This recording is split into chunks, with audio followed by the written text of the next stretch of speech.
जय हिंद। मैं हूं आपके साथ मोहम्मद टीपू सुल्तान और आप देख रहे हैं भारतीय समाचार। बीते कई महीनों से यतीम खाना खादिम इस्लाम कश्मीरी कोठी पटना सिटी में जो कमेटी सचिव को लेकर जो हंगामा चल रही है, हालांकि मैं बता दूं कि 24 जनवरी 2021 को एक आवाम मीटिंग भी हुई थी जिसमें डॉक्टर अहमद हई साहब भी शामिल थे और डॉक्टर अहमद हई साहब पर अवामी लोगों ने ढेर सारे इल्ज़ामात भी लगाए थे और उन्हें अपने पद से इस्तीफ़ा देने को भी कहा था। हालांकि मैं बता दूं कि डॉक्टर अहमद हई साहब को इस पद पे, इस ओहदे पर बैठे हुए 30 साल हो चुके हैं। वहीं 7 मार्च 2021 को नए सचिव के द्वारा खादिमुल इस्लाम स्कूल में एक प्रेस कॉन्फ्रेंस का आयोजन भी किया गया। हालांकि मैं बता दूं कि 28 फरवरी 2021 को एक नया चुनाव कमेटी का नया चुनाव भी हुआ जिसमें सचिव मोहम्मद मुश्ताक आलम और अध्यक्ष सैयद हुसैन मजीद साहब को अध्यक्ष के रूप में चुना गए हैं। और क्या कुछ मोहम्मद मुश्ताक आलम ने अपने प्रेस कॉन्फ्रेंस के द्वारा कहा, चलिए पूरी खबर को देखते हैं। पानी में हमको सदर बना दिया और लोगों ने दबाव डाला, हम सदर हो गए। आज उसी से मुताबिक जब हमारे यहाँ जो पहली परेशानी ये आई थी 4 महीने से यहाँ पे स्टाफ की सैलरी नहीं दी जा रही थी, जिसके लिए बाद में हमने अपील किया कि आवाम की मदद के वो गलत है। घर के पैसा है इस कमेटी के पास, लेकिन वो बैंक में अकाउंट है, वो पैसा वो हवाले नहीं किया, इसकी ये मुसीबत है। आज इस प्रेस की बकिया बातें जितनी भी हैं वो मुफ्ताब साहब जो सेक्रेटरी हैं वो आपको बताएंगे। आप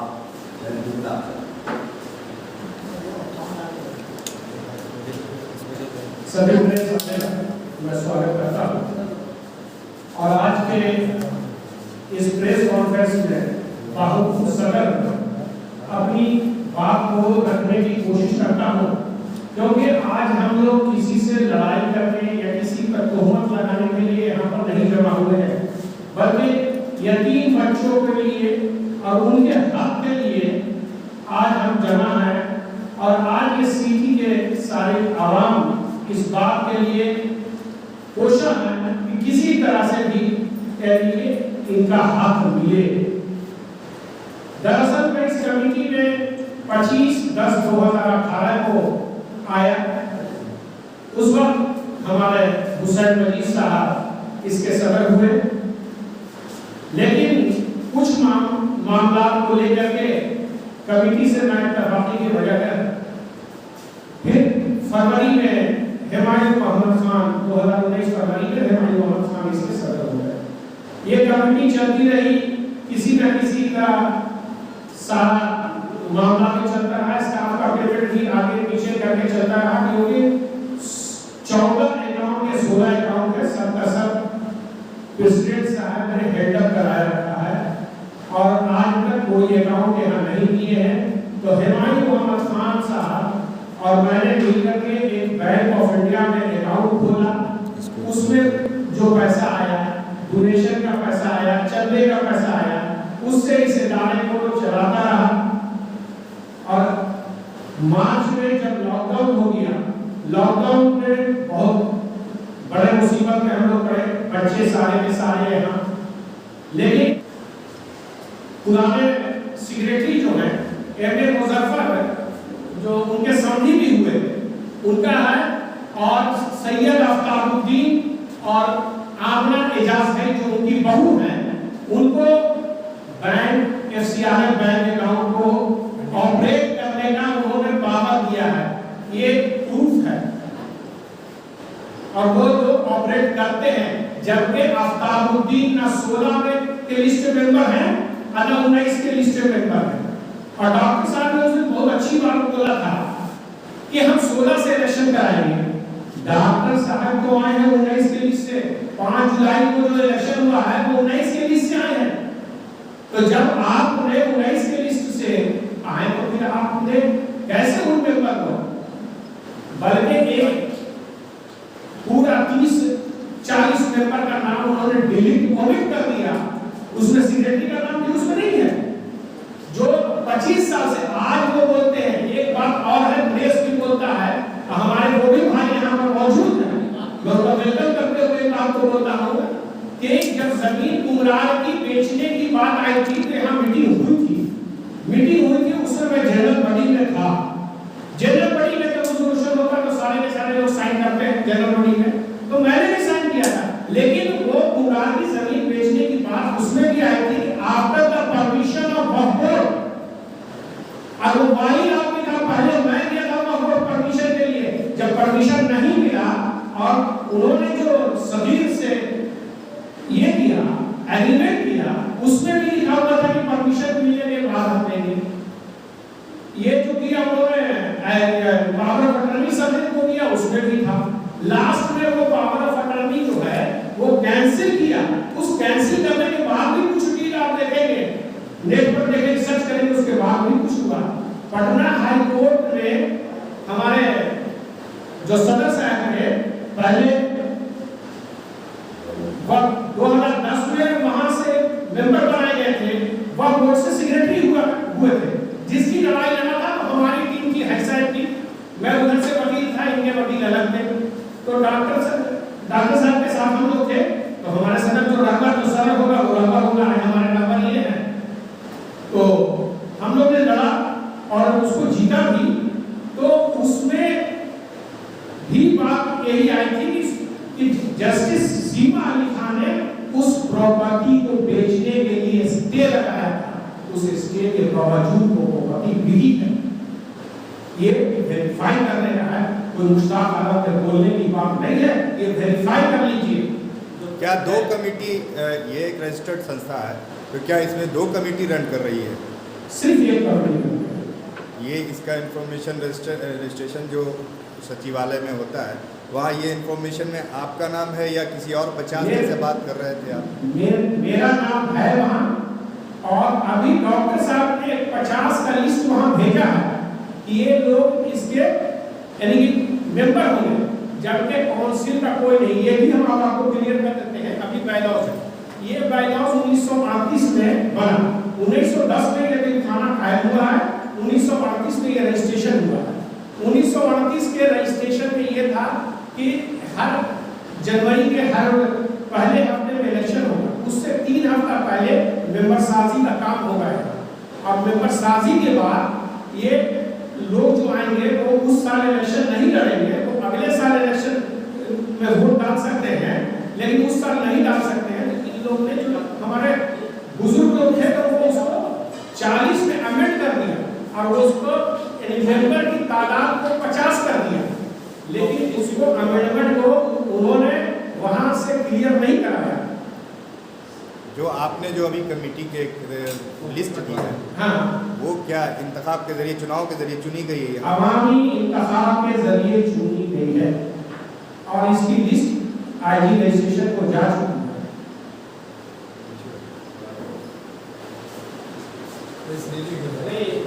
लिस्ट जा चुकी है, लेकिन उसका एक्सेप्टेंस मिल गया है क्या? नहीं, कमेटी ये एग्जिस्ट कर रही है या उनकी वाली चलेगी? उनकी तो खत्म ही हो गई, इसलिए अभी उन्होंने 50 का लिस्ट बनाया है, तो कमेटी नहीं बनाया है। उस लिस्ट में कितने लोगों का आपने एडजस्ट किया है? और वो भी काउंसिल बनाया है, मैं काउंसिल में आपके बायलॉज में नहीं है। उसमें से उनके लिस्ट में के 2 आदमी हमारे लिस्ट के थे, एक हमारे वकील बड़ी मेंबर हैं मनोहर खान साहब, दूसरे हमारे इमामुद्दीन साहब जो नायब सदर हैं, बाकी भी हमारे यहाँ मेंबर में हैं, यानी कि बगैर पूछे हुए। एक अंजुमन का 15-15 अकाउंट बनाने कैसा लगता है, क्यों हुआ? ये तो यही बात हम लोग ऐसा रखने की कमी हो जाती है क्या? एक हाँ, जबकि अब तो हो गया है कि एक ही अकाउंट रहेगा, उसके बाद नहीं। अभी जो हमारी लड़ाई चल रही थी, तो मैं उनके जो लीगल एडवाइजर हैं जिनको लेकर के आए थे, जो उस दिन मंच का संचालन कर रहे थे, निजामत कर रहे थे, खुर्शीद आलम, मैंने उनके ऑफिस में ले जाकर के दिया है कि देखिए भैया 1,24,00,000 रुपया है। दूसरा काम ये कर रहे थे कि जो यहाँ का ऑडिटर था कसीम रजा, वही फाइनेंस का चेयरमैन हो गया। अब बताइए कि ऑडिटर ही फाइनेंस का चेयरमैन होगा? अच्छा, एक चीज ये बताया जाए, वो एमपी अहमद अशफाक करीम ने भी आप लोगों को 2 करोड़ रुपया दिया था, वो क्या हुआ? देखिए ये लड़ाई शुरू वहीं से हुई है। ये जब 18 में हम लोगों को पता चला कि अशफाक करीम साहब ने 2 करोड़ रुपया दिया है, तो अशफाक करीम साहब ने जैसा इमामुल इस्लाम का ये बोला हुआ है, मैं वहां उनका जो हमसे कोट किया हुआ है कि उन्होंने बुलवाया इनको, यानी आपको क्या बोलते हैं, अशरफ करीम साहब ने इमाम इस्लाम को बुलाया, कहनी मैं हमारे यहाँ से 2 करोड़ रुपया आया है, तो बोले कि नहीं हमारे रिकॉर्ड में नहीं है। फिर सेकंड टाइम शायद वो आए तो डॉक्टर साहब कहते कि हाँ आ गया है, उसको हम भिजवा देंगे, लेकिन वो अमाउंट कभी भी नहीं आया, यहाँ पर्सनल अकाउंट पे चला गया, उनके पर्सनल अकाउंट में चला डॉक्टर है साहब, डॉक्टर है साहब के, जैसा कि हमको खबर है। ये कोई हम तस्दीक नहीं किया है इसलिए हम नहीं बोल सकते, लेकिन एफसीआरए को हमें नहीं झांकने देना, नहीं तो अगर एफसीआरए और 500 एकड़ जमीन हम दुनिया की छोड़ देते तो हो सकता है कि हम ऐसी सब बदल बैठे हुए, लेकिन हमने यतीमों के साथ नाइंसाफी करना ना सीखा है और ना मेरे वालिदैन ने हमें इसी परवरिश की। यहाँ है यतीम खाना में कितने यतीम यहाँ थे जब मैंने चार्ज लिया था, उसमें 12 से 13 थे, आखिर में जो मैंने लॉकडाउन में सबको घर भेजा है 40 थे, एक बच्चे के पास भी चादर नहीं था। अब समझ जाइए जिसके पास इतनी प्रॉपर्टी, एक बच्चे के पास भी चादर नहीं, और आप इसकी तस्दीक कर सकते हैं, बहुत जाने माने आदमी है प्रोफेसर गफ्फार सिद्दीकी, प्रोफेसर गफ्फार सिद्दीकी ने हमें 40 चादर दिया था जो बच्चों को बेड पर करने की चाहिए। अभी किलवा बच्चे कितने हैं, अभी कितनी प्रॉपर्टी है अभी इस इदारे की? मैं बता रहा हूँ, कितने बच्चे इंडोर कितने हैं आपके? मेरे यहाँ स्कूल में बच्चे करीब 360 बच्चे इंडोर हैं। सब यतीम नहीं, स्कूल में जनरल गरीब बच्चे सब आते हैं जिनकी फीसें नहीं लगती हैं, उनको पढ़ाया जाता है। 10 तक है। हाँ 10 नहीं बल्कि इंटर कॉलेज है। हाँ यतीम खाना का मैं बता रहा हूँ, जिस वक्त लॉकडाउन में बंद हुआ था उस वक्त यानी कि 40 बच्चे थे, लेकिन अभी मैंने जब हम लोग ने फिर चार्ज संभाला तो सदर साहब का हुक्म हुआ कि सबसे पहले यतीम खाना खोलिए, मौलाना आ गए हैं, बच्चे निकल पास में सब आए। अभी बच्चे आज के दिन में एक बच्चे नहीं है, लेकिन 2 रोज के अंदर सारे बच्चे आ गए।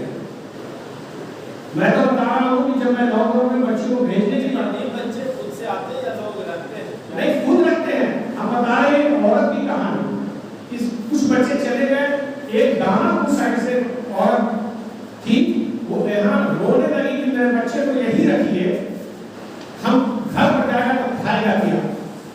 ये उसका एहसास था जो आज हम कोट कर रहे हैं। तो हमने समझाया कि यहाँ महामारी चल रही है अभी कोरोना की, हम रख नहीं सकते, कानूनन भी गलत है, और यहाँ पे जब कोई रहे नहीं तो कैसे मैं आपके बच्चे की हिफाजत कर सकता हूँ। तो वो ले लेंगे। मैंने सबसे पहले इदारा खोलने की बात हुई, सबसे पहले टेलीफोन किया, वो मंगल को अपने बच्चे को लेकर के आ रही है। लड़का लड़की सबका अलग अलग? नहीं, लड़की का यहाँ था, लेकिन हमारे आने के पहले लड़की का बंद हो चुका था, और लड़के का बगल में है हॉस्टल, वहाँ। क्या कॉलेज वगैरह भी, इंटर कॉलेज भी चलता है? जी इंटर कॉलेज देखिए, हम ये भी बता देते हैं, इंटर कॉलेज यहाँ रजिस्टर 2002 में हुआ, इसको कोड नहीं मिला, लेकिन यहाँ से बच्चे आईपीएल हुआ करते हैं। यहाँ के मुकामी बच्चे, यहाँ के बच्चे? हाँ बच्चे यहाँ के बच्चे आईपीएल हुआ करते थे, लेकिन क्लास वगैरह का सबको फिर जब हम लोग आए हैं तो उसको सही से करने की कोशिश किया है। कुछ टीचर को भी हम लोग ने अपॉइंट किया, कुछ स्टाफ को अपॉइंट किया, लेकिन कोरोना के वजह से सब ये हो गया है कि पैसा तो स्टाफ है और उनकी कितनी सैलरी बनती है, कितने दिन से बंद है? 4 महीने से स्टाफों को पेमेंट नहीं मिला। 4 महीने। हाँ, और यानी कि करीब 2 लाख रुपए का खर्च हर महीने यहाँ है। इस इदारे की कोई बड़ी बात नहीं है, ये उससे ज्यादा खर्च कर सकता है, ये खुद कफील इदारा है, लेकिन अगर हम ईमानदारी से काम करें तो। हालांकि मैंने एक और चीज बताते हैं, जब मैं डॉक्टर साहब के साथ आया तो तस्वीर रजा साहब का एक चिट्ठी हमारे पास आया कि एफसीआरए अकाउंट में 3,25,000 रुपए फाइन लग गया है, तो इसके लिए आप जो है कि डॉक्टर साहब को रिक्वेस्ट लेटर दीजिए कि ये फाइन दे देंगे, बाद में जब खुलेगा तब डॉक्टर साहब को दे दीजिए। हमने बोला कि हम रिक्वेस्ट लेटर देंगे, लेकिन अपने स्टाफ से सैलरी मिलेगी। जिस अकाउंट को मैं जानता नहीं, पहचानता नहीं, कोई मुलाकात नहीं, तो ऐसी माशूका के लिए मेरा दिल धड़कता है।